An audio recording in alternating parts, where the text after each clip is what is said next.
एक बार एक गिद्ध भूखा प्यासा जंगल में घूम रहा था। वह घूमते घूमते एक युद्ध के मैदान में पहुंच गया। वहां का मंजर देखकर मालूम पड़ रहा था कि दो सेनाओं के बीच घमासान युद्ध होकर खत्म हो गया था, किंतु एक पुराना ढोल अभी भी वहीं पर पड़ा हुआ था। उस ढोल पर इधर उधर लगी बेलों की लताएं हवा में हिलती हुई ढोल पर आक्रमण कर रही थीं। जब जबलताएं ढोल पर प्रहार करती थीं, ढोल से जोर जोर की आवाज होती थी। ढोल की आवाज सुनकर गिद्ध उस तरफ भागता हुआ आया और नजदीक आकर चुपके से ढोल को देखा और आह भरते हुए उसने खुद से मन में कहा, इससे पहले कि यह भयानक आवाज निकालने वाला मुझे देख और दबोच ले कि इससे पहले मैं यहाँ से निकल लूं।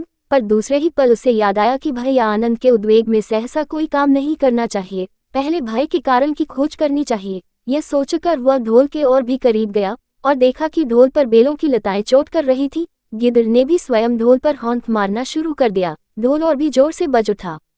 गिद्ध ने सोचा, यह जानवर तो बहुत ही सीधा साधा मालूम पड़ता है। इसका शरीर भी बहुत बड़ा है, मांसल भी है। इसे खाने से कई दिनों की भूख मिट जाएगी। इसमें चर्बी, मांस और रक्त खूब होगा। यह सोचकर उसने ढोल के ऊपर लगे चमड़े में अपने दांत गड़ा दिए। चमड़ा बहुत कठोर था। गिद्ध के दो दांत टूट गए। बड़ी कठिनाई से ढोल में एक छेद हुआ।